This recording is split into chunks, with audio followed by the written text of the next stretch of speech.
और इस वक्त की बेहद बड़ी खबर आ चुकी है। पुरानी पेंशन योजना बहाली को लेकर बेहद ही बड़ी खबर है। अगर आप सरकारी कर्मचारी हैं, पल पल की अपडेट जानने के लिए चैनल को सब्सक्राइब कर लें। पुरानी पेंशन योजना बहाली के लिए राष्ट्रव्यापी हड़ताल की तैयारी शुरू हो चुकी है। सरकार की कर्मचारी विरोधी नीतियों से क्षुब्ध होकर पुरानी पेंशन योजना बहाली संयुक्त मंच के बैनर तले जनवरी माह में राष्ट्रव्यापी हड़ताल की तैयारियां शुरू कर दी गई हैं।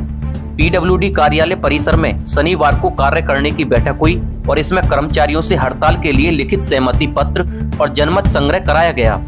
करीब 90% से भी अधिक कर्मचारियों और शिक्षकों ने पुरानी पेंशन बहाली के लिए अपनी लिखित सहमति पत्र बॉक्स में डाला और इस अवसर पर परिषद के पूर्व जिला अध्यक्ष एवं संरक्षक अंबिका दुबे ने सरकार से पुरानी पेंशन योजना मूल रूप से लागू करने की अपील की है और चेतावनी भी दी है कि अगर 2024 लोकसभा चुनाव से पूर्व पुरानी पेंशन बहाल नहीं हुई तो सरकार को इसके गंभीर परिणाम भुगतने होंगे। कार्यकारी अध्यक्ष अरुण सिंह ने कहा कि राजनेताओं को पुरानी पेंशन तो कर्मचारियों और शिक्षकों को क्यों नहीं मिली।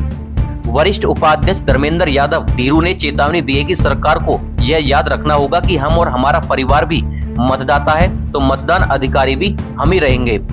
जिला मंत्री बैजनाथ तिवारी ने हड़ताल सफल बनाने की अपील की और प्रमुख उपाध्यक्ष प्रमोद मिश्रा ने चेतावनी दी है कि पुरानी पेंशन बहाली नहीं हुई तो यह आंदोलन उग्र होगा। तो पुरानी पेंशन बहाली को लेकर बेहद ही बड़ी खबर आ रही है। पुरानी पेंशन योजना बहाली के लिए राष्ट्रव्यापी हड़ताल की तैयारियां शुरू कर दी हैं कर्मचारियों ने। अगली बड़ी खबर की बात करते हैं।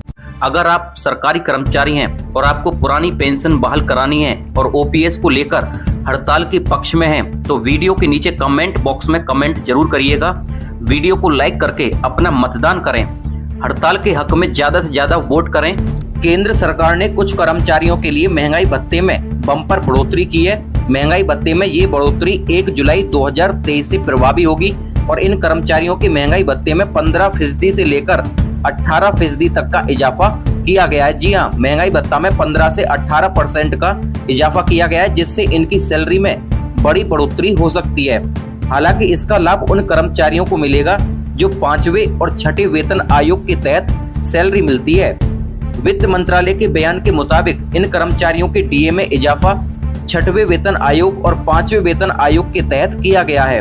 16 नवंबर को जारी ऑफिस मेमोरेंडम में कहा गया कि डिपार्टमेंट ऑफ पब्लिक एंटरप्राइजेस के कर्मचारियों के महंगाई भत्ते में इजाफा हुआ है। ईडी की रिपोर्ट के मुताबिक ऑफिस मेमोरेंडम में कहा गया है कि 6ठे वेतन आयोग के पूर्व संशोधित वेतनमान या ग्रेड वेतन पाने वाली पब्लिक सेक्टर एंटरप्राइजेस के कर्मचारियों के लिए मौजूदा महंगाई भत्ता 212% से लेकर 230% कर दिया गया है, जिसका मतलब है कि कर्मचारियों के महंगाई भत्ते में 18% का इजाफा किया गया है और यह बढ़ोतरी 1 जुलाई 2023 से प्रभावी होगी।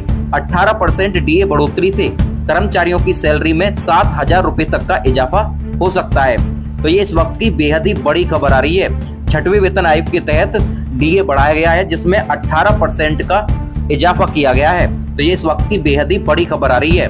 तो पुरानी पेंशन को मिला है भरपूर समर्थन। जी हाँ, ये इस वक्त की बेहद ही बड़ी खबर आ रही है। पुरानी पेंशन को कर्मचारियों का भरपूर समर्थन मिला है। 99.9% ने अनिश्चितकालीन हड़ताल के पक्ष में की है वोटिंग। तो ये इस वक्त की बेहद ही बड़ी खबर आ रही है। कर्मचारियों ने 99.9% ने अनिश्चितकालीन हड़ताल के पक्ष में अपनी वोटिंग की है।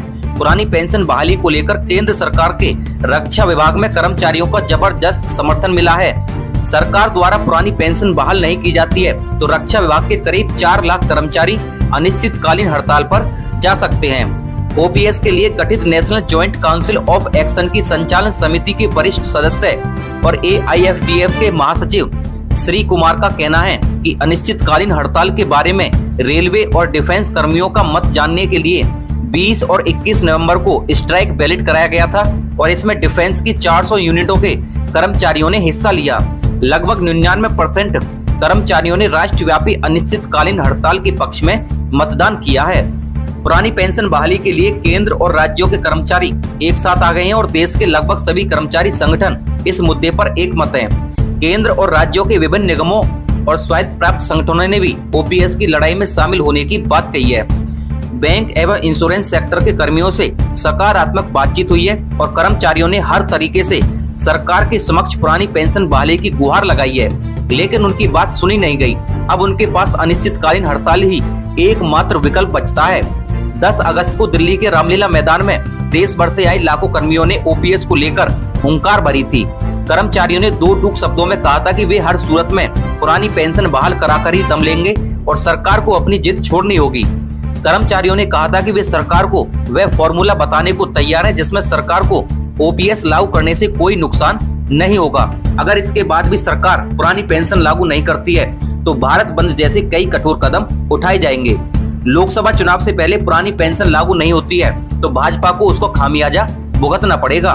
कर्मियों और पेंशनरों और उनके रिश्तेदारों को मिलाकर यह संख्या 10 करोड़ के पार चली जाती है और चुनाव में बड़ा उलटफेर करने के लिए यह संख्या निर्णायक है।